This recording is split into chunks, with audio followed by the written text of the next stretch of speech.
Hello दोस्तों, मेरा नाम दिनेश प्रसाद बनवाल है और पाठशाला एक्सप्रेस में आपका स्वागत है।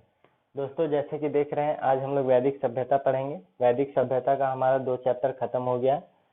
आज हम लोग तीसरा चैप्टर पढ़ेंगे, जिसमें सिर्फ और सिर्फ वेद की चर्चा करेंगे। ठीक है। जैसे कि हम आपको पहले भी बताए थे कि वेद जो 4 हैं, इस पे हम लोग एक स्पेशल क्लास लेंगे, क्योंकि यहाँ से बहुत सारे क्वेश्चन आपको वन लाइनर में देखने को मिलते हैं। ठीक है। तो यहाँ पे आज हम लोग सिर्फ वेद के बारे में या साहित्य स्रोत जो हम लोग पढ़े थे, तो उसके बारे में टोटली हम लोग आज जानने का कोशिश करेंगे। तो चलिए हम लोग स्टार्ट करते हैं साहित्य स्रोत के बारे में या फिर वेद के बारे में। ठीक है। तो अगर हम साहित्य स्रोत का बात करें, तो आप लोग को पता था साहित्य स्रोत के अंतर्गत वेद, ब्राह्मण, अरण्य और उपनिषद या वेदांत, ये सभी आता है साहित्य स्रोत के अंतर्गत। यही 4 चीज आता है, जिसमें वेद, ब्राह्मण, अरण्य, उपनिषद, ये आपको पहले चैप्टर में पढ़ा दिया जा चुका है। लेकिन ध्यान देने वाली बात यह है कि जब आर्यों का आगमन हुआ, जब भारत में आर्यों का आगमन हुआ, तो काफी सारा मतभेद देखने को मिला। जैसे आपसी मतभेद था, छुआछूत का भावना था, अपने आप को आर्य श्रेष्ठ, कुलीन इत्यादि चीजों से संबोधित करते थे। और जो उससे प्राचीन व्यक्ति जो भारत के पश्चिमी क्षेत्र में रहते थे, जिसको वे लोग अनार्य कहते थे, उनसे इनका मतभेद था। मतभेद के कारण एक युद्ध देखने को मिलता है, जिसको हम लोग दशराग युद्ध कहते हैं। तो जब फाइनली आर्य भारत में निवास करने लगे, तो इनसे हमको बहुत ऐसी चीजों की ज्ञान की प्राप्ति हुई है। ठीक है। आज जो हम लोग बहुत ऐसे चीज देखते हैं, जैसे यज्ञ पूजा इत्यादि, यज्ञ पूजा हो गया, या क्या बोल सकते हैं, वर्ण व्यवस्था हो गया, आज जो हम लोग देखते हैं या जो पढ़ेंगे, वो सब आर्यों का ही देन है। ठीक है। तो सबसे पहले हम लोग टॉपिक में लिखते हैं कि जब भारत में आर्य का आगमन हुआ, तो इनसे हमें अनेक चीजों की ज्ञान की प्राप्ति हुई। जैसे पहला वेद का रचना जो था, वो आर्यों के द्वारा ही किया गया। ठीक है। साथ साथ में यज्ञ हो गया, पूजा हो गया, वर्ण व्यवस्था जो हम लोग ब्राह्मण, क्षत्रिय, वैश्य, शूद्र जो हम लोग पढ़ते हैं, ये वर्ण व्यवस्था की जानकारी हमें आर्यों से ही पता चली। इसके बाद अगर हम बात करें, तो जो आज हम लोग का सामाजिक जीवन है, ठीक है, सामाजिक जीवन,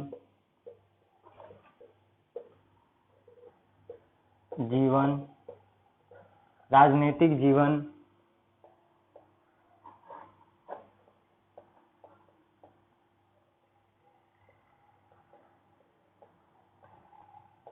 ये सब जो चीजें हैं, वो हमें आर्यों के द्वारा ही प्राप्त हुआ। अब आपको समझ में आएगा कि यहाँ पे वेद, यज्ञ, पूजा, वर्ण व्यवस्था तो समझ में आया, लेकिन सामाजिक जीवन और राजनीतिक जीवन में तो आपको पता है कि लोहा का आविष्कार आर्यों के द्वारा ही किया गया था, जिसके बाद हमारे जीवन में राजनीतिक क्रांति उत्पन्न हुई। ठीक है। तो आप यहाँ पे देखिए कि सबसे पहला वेद की रचना किसके द्वारा की गई?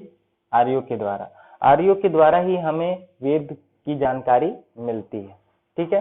तो यहाँ पे आपको समझ में आ गया। दूसरा, ब्राह्मण के बारे में भी बताया गया था कि ब्राह्मण के बारे में आपको क्या बताया गया था पिछले क्लास में, कि वेद जो है वो अत्यंत ही कठिन संस्कृत भाषा से लिखा गया ग्रंथ है। ठीक है। उस वेद को जनमानस तक पहुंचाने के लिए एक साधारण भाषा का यूज किया गया था, और उससे जो ग्रंथ बना उसको हम लोग क्या कहते हैं? ब्राह्मण कहते हैं। ठीक है। अरण्य किसको बोलते हैं? तो अरण्य का मतलब होता है जंगल में लिखा गया पुस्तक। बहुत ऐसे महर्षि थे जो जंगल में जाकर के पुस्तक को लिखते थे, तो ऐसे साहित्य को हम लोग अरण्य कहते हैं। उपनिषद क्या है? तो उपनिषद गुरु के समीप बैठकर आत्मा, परमात्मा, ब्रह्म इत्यादि चीजों के ऊपर वे लोग चर्चा करते थे और अंततः जो निर्णय आता था उसको पुस्तक में लिखते थे, जिसको हम लोग उपनिषद कहते हैं। उपनिषद आपको बताया गया था कि उपनिषद दो शब्दों से मिलकर बना है, उप जोड़ नीस। उप मतलब होता है समीप और नीस मतलब होता है बैठना। तो गुरु के समीप बैठ करके आत्मा, परमात्मा इत्यादि चीजों पर इस पे चर्चा करते थे। चर्चा करने के बाद जो पुस्तक लिखा जाता था उसको हम लोग क्या बोलते हैं? उपनिषद बोलते हैं। उपनिषद को हम लोग वेदांत भी कहते हैं। वेदांत इसलिए कि सबसे पहला क्या लिखा गया था? वेद, और सबसे अंतिम में उपनिषद, इसलिए इसको वेदांत के नाम से भी जानते हैं। इतना तो आपको समझ में आ गया होगा। अब चलिए हम लोग यहाँ से समझते हैं कि आखिर वेद, जो आज हम लोग का मुख्य टॉपिक है, वेद की रचना किसके द्वारा की गई थी? तो आर्यों के द्वारा। और आर्य कहाँ से आए थे? मध्य एशिया से। ध्यान रहे, इससे पहले जब मेरा पहला क्लास था उसमें आपको बताया गया है कि आर्य का जो आगमन हुआ था वो भूमध्य सागरीय था। वहां थोड़ा सा गलती हो गया था, भूमध्य सागरीय की जगह मध्य एशिया होगा। छोटी मोटी गलतियां होती रहती। अगर आपको समझने में प्रॉब्लम हो रहा है या फिर आपके दिमाग में किसी भी तरह का डाउट चलता है तो आप हमको कमेंट बॉक्स में लिख करके बता सकते हैं। अगर मेरे से गलती होगा तो उसको हम सुधारने का जरूर कोशिश करेंगे। और ध्यान दीजिए, पहला ही वीडियो में थोड़ा सा आपको गलती दिखेगा आर्यों के आगमन को लेकर के। तो आर्यों का जो आगमन था वो मध्य एशिया में था। ठीक है, अब चलिए हम लोग बात करते हैं वेद की। तो वेद का अगर हम बात करें तो वेद जो है वो 4 हैं। ठीक है, इसको चलिए एक एक करके हम लोग देखते हैं। ठीक है, पहला वेद जो है वो ऋग्वेद है। ठीक है, दूसरा यजुर्वेद है। ठीक है, तीसरा सामवेद है। चौथा अथर्ववेद है। ठीक है, तो ये हमारे 4 वेद हुए। ठीक है, अब ध्यान दीजिए, ये तो वेद है। ठीक है, ये तो वेद है, इसका उपवेद भी है।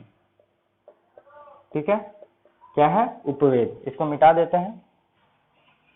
जिस तरह वेद 4 हैं उस तरह उपवेद भी 4 आपको देखने को मिलेंगे। ठीक है,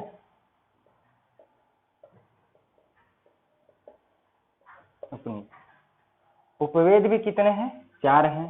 पहला का जो ऋग्वेद का उपवेद है उसको बोलते हैं अयुर्वेद। ठीक है, यजुर्वेद का जो उपवेद है इसको बोलते हैं धनुर्वेद। ठीक है, सामवेद का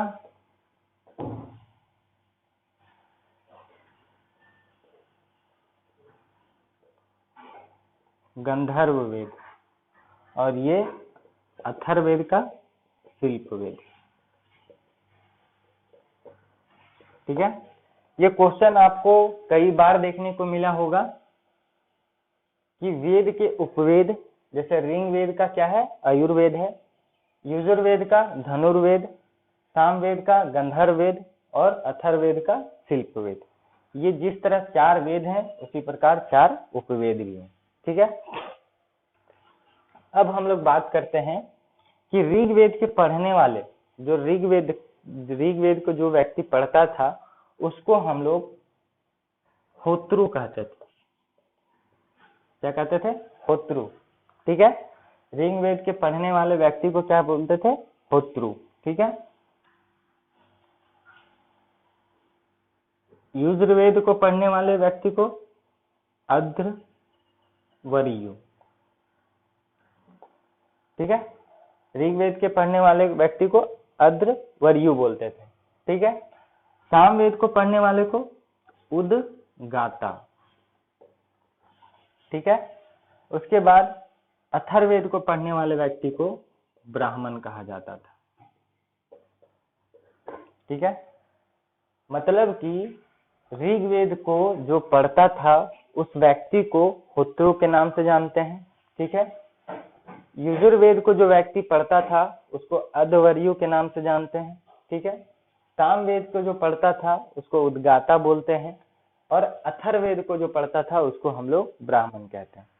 क्लियर है? अब चलिए हम लोग बात करते हैं कि ऋग्वेद, ऋग्वेद को सबसे प्राचीन वेद कहा जाता है।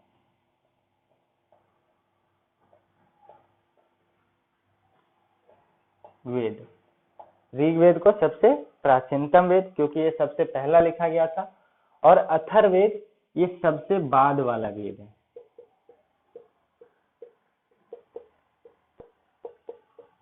ठीक है, ये क्लियर?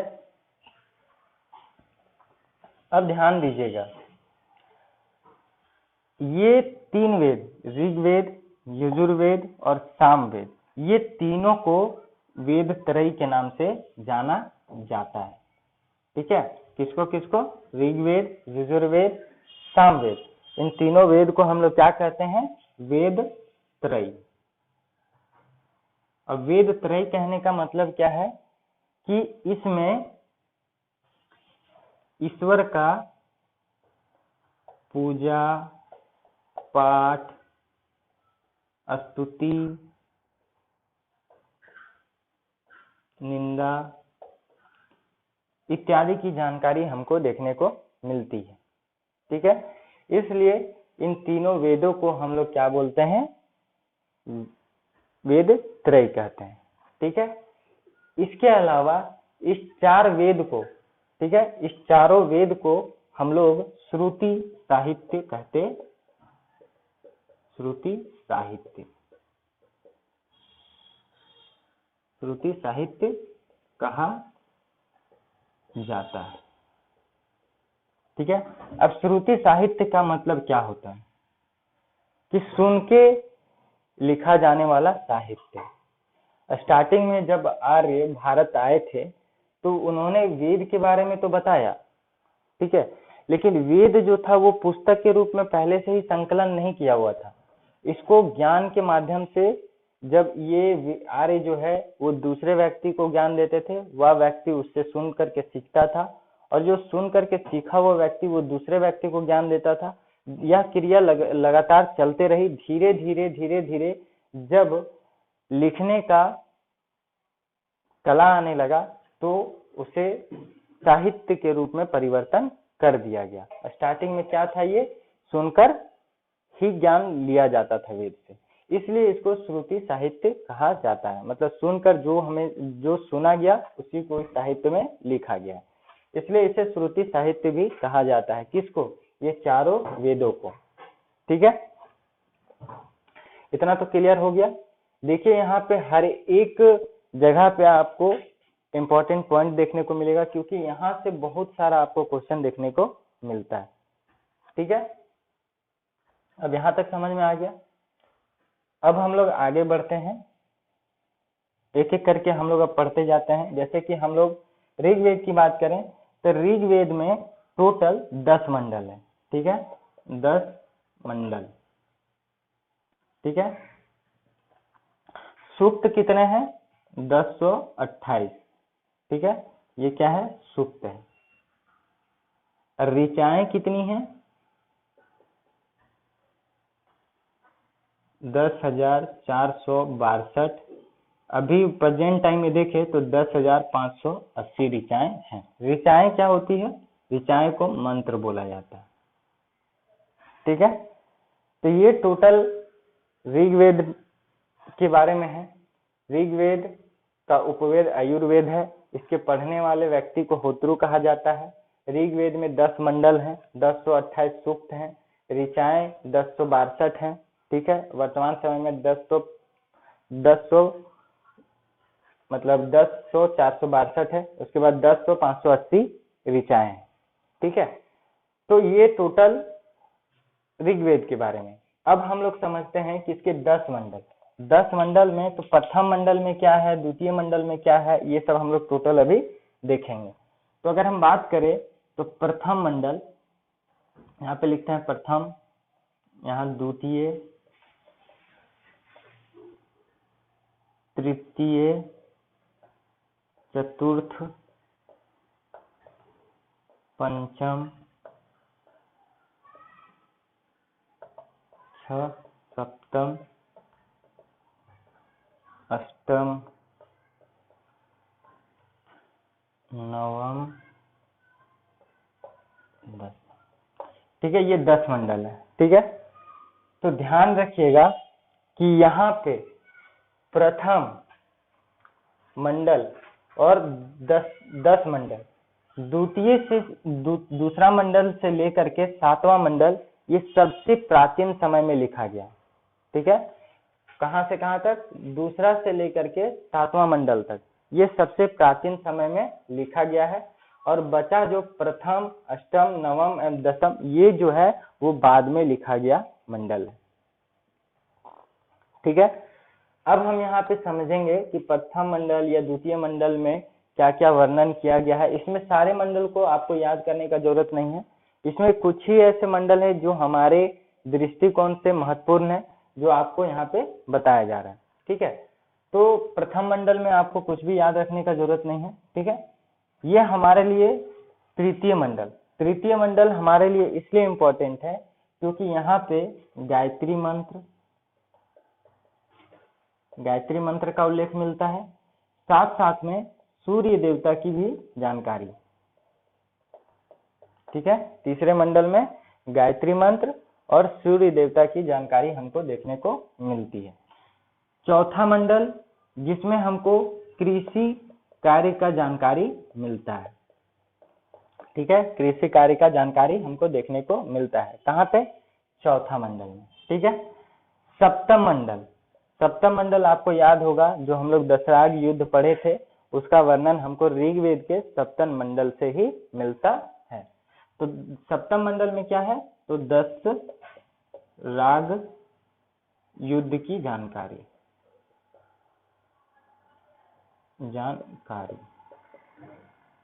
ठीक है, नवम मंडल में सोम देवता का वर्णन। ठीक है, समझ में आ गया। और 10वां मंडल ये हमारे लिए इम्पोर्टेंट है। ठीक है, 10वां मंडल में हमें पुरुष सूक्त का 10वां मंडल जो है वो हमारे लिए इसलिए इम्पोर्टेंट है क्योंकि यहाँ से ही हमें वर्ण व्यवस्था की जानकारी देखने को मिलेगी। ठीक है, इसमें 3 चीजों का वर्णन है, जिसमें पहला है पुरुष सूक्त,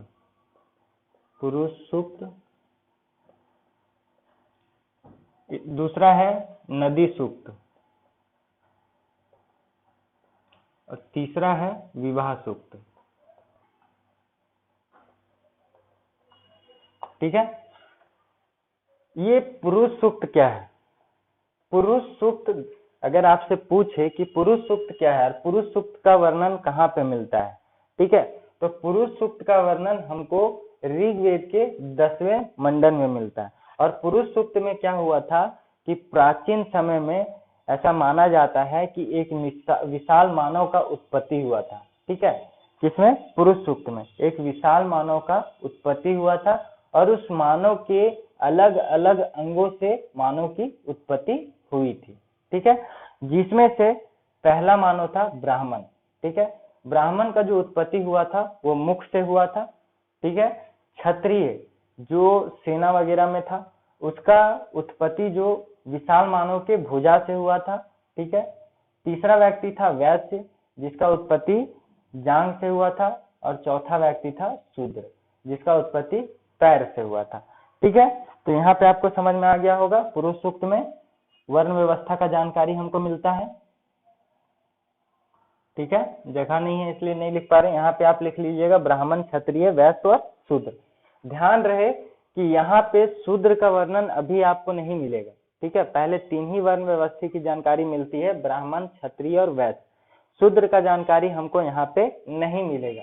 जब हम लोग विवाह सूक्त पढ़ेंगे तो वैदिक सभ्यता में विवाह करने के 8 तरीके हमको देखने को मिलते हैं। ठीक है, और वही विवाह सूक्त में हमें शूद्र जाति का पता चलेगा। ठीक है, जब हम लोग सामाजिक जीवन पढ़ेंगे तो उसमें हम लोग देखेंगे कि शूद्र जाति का उत्पत्ति कैसे हुआ था। अभी बस इतना ही याद रखिएगा कि वर्ण व्यवस्था का जानकारी हमें ऋग्वेद के 10वें मंडल के पुरुष सूक्त में हमें इसका वर्णन देखने को मिलता है। ठीक है। नदी सूक्त मतलब कि जब हम लोग भौगोलिक विस्तार पढ़ रहे थे तो कौन कौन नदी के किनारे इनका निवास स्थान था, इसके बारे में हम लोग पढ़े थे। तो ये नदी सूक्त आपका कंप्लीट हो चुका है। पुरुष सूक्त में आपका क्या है, वर्ण व्यवस्था की जानकारी। विवाह सूक्त में आपको विवाह का 8 प्रकार देखने को मिलेगा जब हम लोग सामाजिक जीवन पढ़ेंगे। तो ये था हमारा टोटल ऋग्वेद को लेकर के। ठीक है। अब बात करते हैं यजुर्वेद। ठीक है। जिस तरह ऋग्वेद का उपवेद है उसी तरह यजुर्वेद का भी उपवेद है, जिसको हम लोग धनुर्वेद कहते हैं। ठीक है। इसके पाठ्यकर्ता, इसके पढ़ने वाले व्यक्ति को अद्रवर्यु कहते हैं। ठीक है। इसमें जो यजुर्वेद की जो रचना हुई है वो गद्य एवं पद दोनों में हुआ है, गद्य और पद। ठीक है। गद्य और पद मतलब कविता और कहानी के माध्यम से इसकी रचना की गई है। ठीक है। समझ में आ रहा है। यजुर्वेद का उपवेद धनुर्वेद, इसके पाठ्यकर्ता को अद्रवर्यु कहा जाता है। इसकी रचना गद्य एवं पद दोनों में की गई है। ठीक है। इसमें इस तरह के आपको मंडल ऋचाएं वगैरह पढ़ने की जरूरत नहीं है, बस इतना ही इसका इंपॉर्टेंट पॉइंट है। ठीक है। बात करते हैं सामवेद। तो सामवेद का भी एक उपवेद है जिसका हम लोग बोलते हैं गंधर्व वेद। ठीक है। इसके पाठ्यकर्ता को उद्गाता बोला जाता है। और सामवेद, सामवेद जो है, ये साम का मतलब होता है गान। ठीक है। ये गा करके, मतलब ऐसा माना जाता है कि आज जो हम लोग गाना सुनते हैं या गाते हैं, जो भी उसका जो जन्मदाता है वो सामवेद को माना जाता है। ठीक है।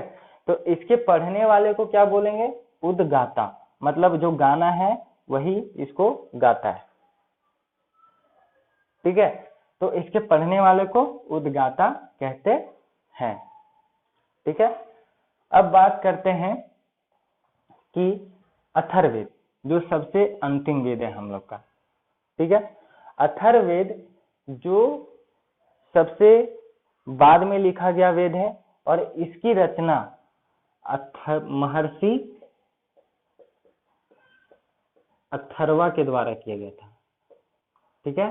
किसके द्वारा, महर्षि अथर्वा के द्वारा। ठीक है। अथर्ववेद का उपवेद है शिल्पवेद। ठीक है। इसके पाठ्यकर्ता को ब्राह्मण कहा जाता है। ठीक है। इसमें किस किस चीजों का वर्णन होता है, हालांकि ये 3 वेद से सबसे ज्यादा इंपॉर्टेंट हमारा अथर्ववेद है, क्योंकि इसमें बहुत ऐसे चीजों की जानकारी हमको देखने को मिलेगी जब हम लोग उत्तर वैदिक युग पढ़ेंगे तब। ठीक है। इसमें क्या क्या देखने को मिलेगा,